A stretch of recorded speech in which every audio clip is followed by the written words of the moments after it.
बिस्मिल्लाहिर्रहमानिर्रहीम अस्सलाम वालेकुम। सो लास्ट वीडियो में हम डिस्कस कर चुके थे first chapter of Pakistan studies grade 10th। उस वीडियो में हम 2 एस्लोज कंप्लीट कर चुके थे। So now we will move on towards the further SLOs. हम फर्दर एस्लोज इस वीडियो में हम डिस्कस करेंगे। So the first SLO is 6.1.2 of today's video, and that is the locate the important industries in the map of Pakistan: cement, cotton, sugar, iron and steel, sports goods, surgical instruments. जितने भी पाकिस्तान में बड़े industries हैं और उन industries की जो ना लोकेशन हमें लोकेट करनी है पाकिस्तान के मैप के ऊपर।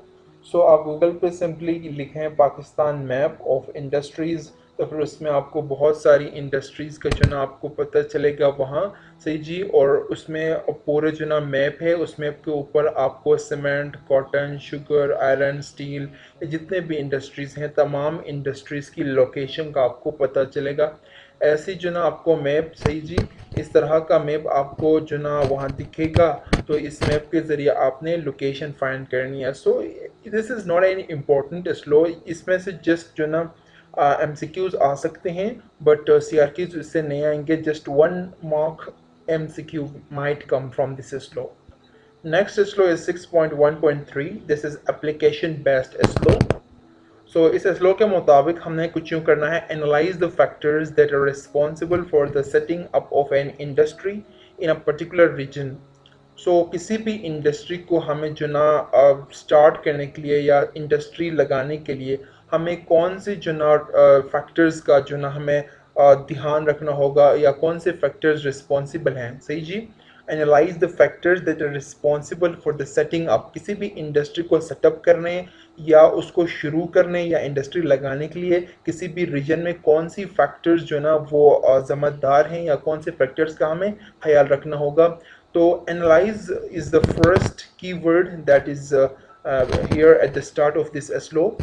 स्लो के शुरू में आपको एक लफ्ज़ एनालाइज दिखाई दे रहा है। एनालाइज का मतलब ये होता है कि to break an aspect into its constituent parts, look in depth at each part using supporting arguments and evidences.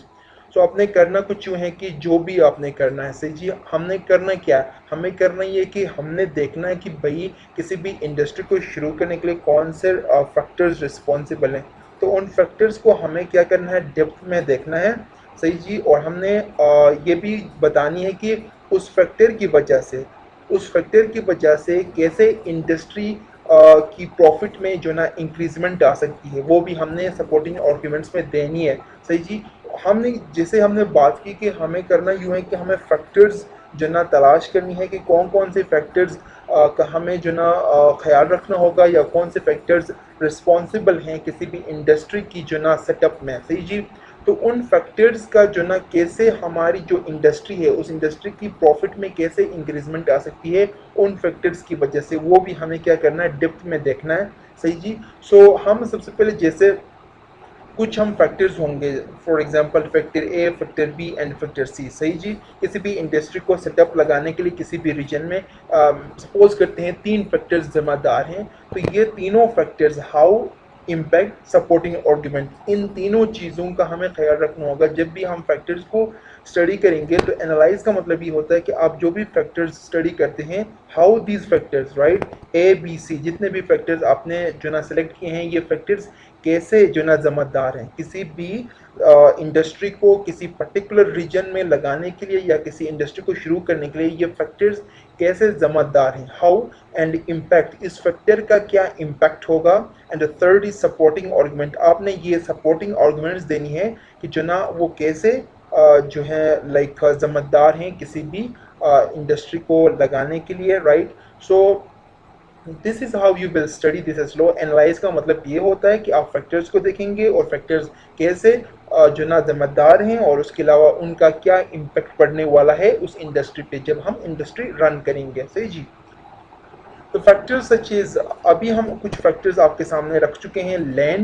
Land is a factor, right. Land एक फैक्टर है। अगर मुझे इंडस्ट्री लगानी है किसी भी रीजन में तो मुझे ख्याल करना होगा कि लैंड कितनी है, मुझे कितना जो ना ज़मीन की रिक्वायरमेंट है, कितना लैंड मुझे चाहिए। अवेलेबिलिटी ऑफ रॉ मटेरियल, जैसे आप लोगों को पता है कि किसी भी इंडस्ट्री जो ना लाइक कोई भी इंडस्ट्री रॉ मटेरियल के ऊपर काम करती है। जब भी उसको प्रोडक्ट्स बनाने होते हैं उसको पहले रॉ मटेरियल ज़रूरत होती है, खाम माल, राइट। रॉ मटेरियल की रिक्वायरमेंट होती है और उस रॉ मटेरियल को यूज़ करके वो प्रोडक्ट्स बनाती है और वो प्रोडक्ट्स मार्केट में लेके आती है।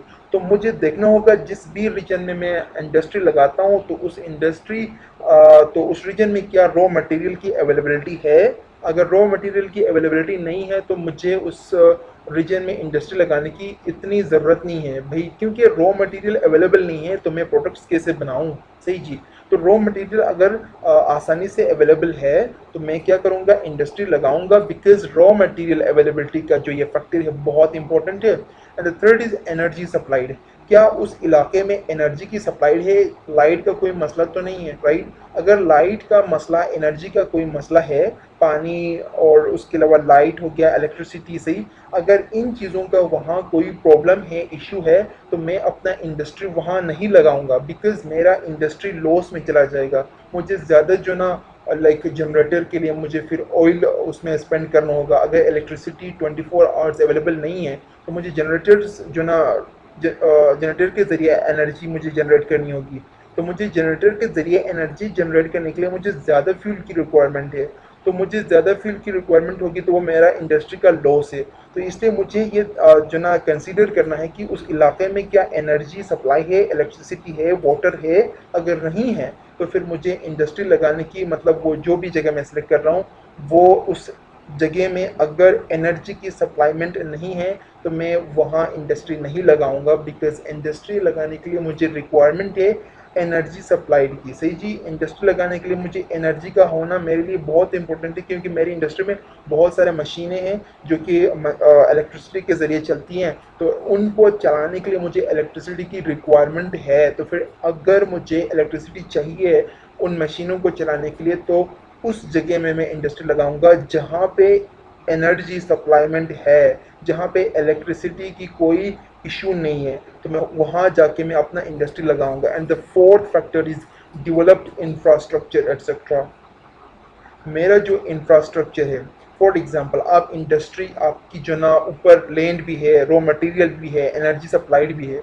जिस भी जगह में आप इंडस्ट्री लगाने का सोच रहे हैं उस रीजन में या उस जगह में लैंड भी है, रॉ मटेरियल भी है, एनर्जी सप्लाइड भी है। जाके लास्ट में इंफ्रास्ट्रक्चर नहीं है, मतलब आप रॉ मटेरियल के ज़रिए प्रोडक्ट्स तैयार कर रहे हो। प्रोडक्ट्स तैयार करने के बाद आपका जो एक्सेस है मार्केट की तरफ, सही जी, प्रोडक्ट्स को मार्केट में बेचना तो है, राइट। अगर मुझे प्रोडक्ट्स मार्केट में बेचने हैं तो इंफ्रास्ट्रक्चर, रोड्स का होना ज़रूरी है, वहाँ कम्युनिकेशन का होना इम्पोर्टेंट है। अगर भाई वहाँ ट्रक्स और दूसरे तीसरे बड़े बड़े जो ना गाड़ियाँ, 10 व्हीलर 22 व्हीलर गाड़ियाँ अगर वहाँ नहीं पहुँचती तो मैं अपने प्रोडक्ट्स कैसे जो ना मार्केट्स तक अवेलेबल करूँगा। तो इसलिए बहुत इंपॉर्टेंट कि इंफ्रास्ट्रक्चर का होना, कम्युनिकेशन का होना, ये चीज़ें भी इंपॉर्टेंट है, क्योंकि आपके प्रोडक्ट्स जो है ना अपने मार्केट में अवेलेबल करने हैं। सही जी।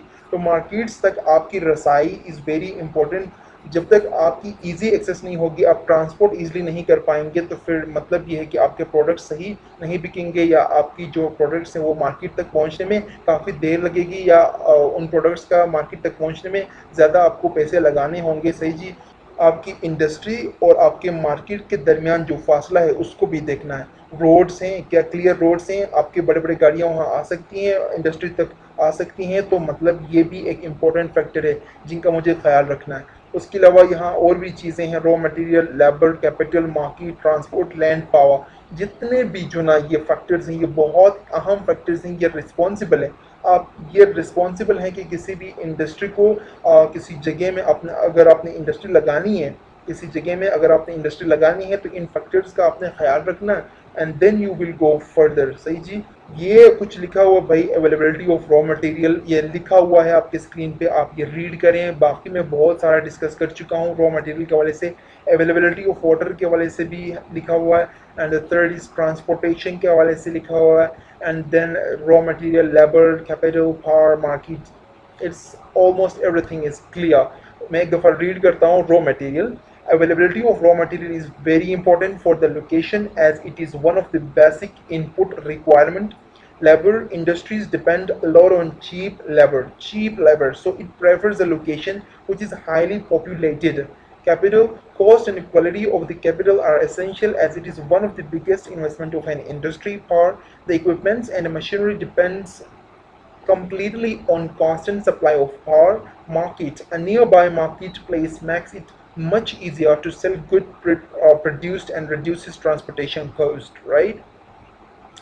And this is a sample question that was a part of like past exam paper. Discuss any three factors that should be considered before setting up a factory. किसी भी फैक्ट्री को setup करने के लिए तीन कौन से फैक्टर्स जिम्मेदार हैं या कौन से तीन ऐसे फैक्टर्स हैं जिनको हमें कंसीडर करने की ज़रूरत है, सही जी। तो यहाँ जितने भी रिटन डाउन है 5 फैक्टर्स हैं, इनमें से कोई भी आप लिख सकते हैं। तो 2 lines are enough but not that much, so you should write this much, right? So transportation अगर आप select करते हैं तो इतना आपके पास content होना चाहिए, so 2 to 3 lines आप लिख सकें, right? So 3 factors आपने लिखने हैं और 3 factors आप select करेंगे यहाँ से, so this is how you will attempt. And the next exercise is 6.1.5 application based. Evaluate reasons for economic disparity amongst different regions of Pakistan and the problems caused by it. Evaluate का मतलब सबसे पहले जानिए कि जो ना evaluate होता है to make judgment.